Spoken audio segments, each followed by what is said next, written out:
is currently P1, P2 now finish the lap at pit.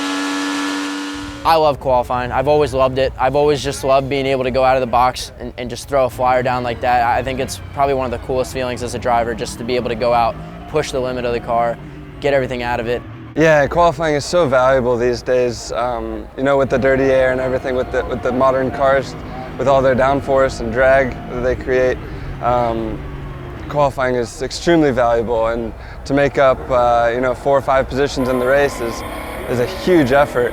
And if you can do that in qualifying, it makes your life a lot easier. If you can start up front, you can find a way to push the car to its limits, then you can have a great amount of success come Sundays or whenever your race is, because if you're up front, you can control the field.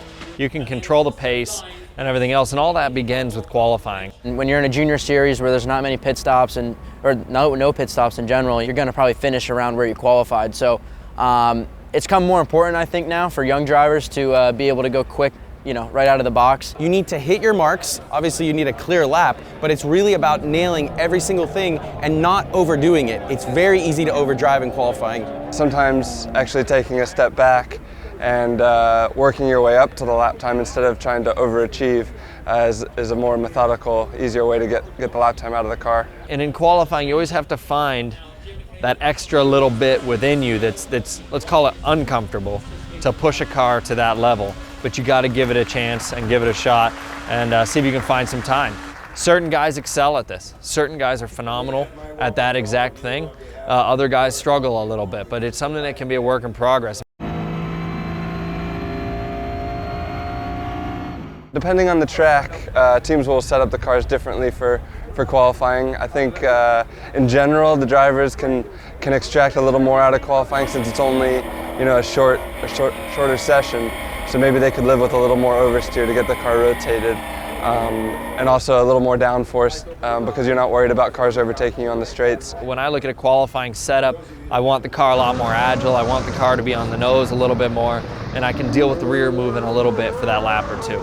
Sure, different, much more aggressive. I mean, it's usually what we can do is aggressive means mechanical balance. You know, it's just like, let's say, softer front spring and a stiffer rear spring, for example. So mechanically you're more rotate, and plus you can winding up the front wing to get more aero balance in towards the front. The second or third lap of qualifying is when you're going to have your best shot to get the most out of the car, and it really puts a lot of strain on the driver to know, okay, I've only got 2 shots of this, I can't make a mistake. Being able to release the brakes, roll more speed into the corner, attack the car harder, chase throttle earlier, places where your mind tells you no, the car's not ready for it yet, but you got to take that chance and see if it sticks. And if it does stick, you're going to find a lot of time. If you have new tires, you need to use those tires when the peak of the tire is there. So how you bring the tire up to temperature, making sure that the optimal temperature for the tire is matching with the optimal air pressure, that's something that you work on in practice with your engineers.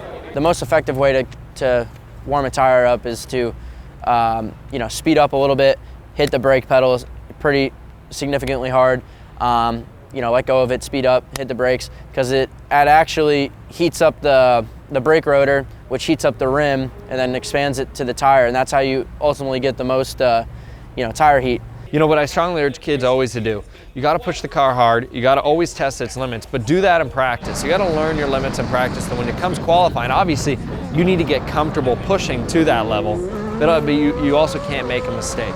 Mock qualifying is probably the one thing that drivers could never have enough of. It takes a new set of tires, which is expensive. Oftentimes you might only get one chance in a weekend to, quote, sticker up and try to see how your car brings new tires up. Nowadays in current Formula 1 tires, tire has got so much narrow slip angle. You know, we talk about 5 degrees, 7 degrees. You know, it used to be Vias tire, you could do the 20 degrees angle with the sideways, but not now. For me, the big time where the lap time comes is normally in braking, because you're running low fuel, new tires.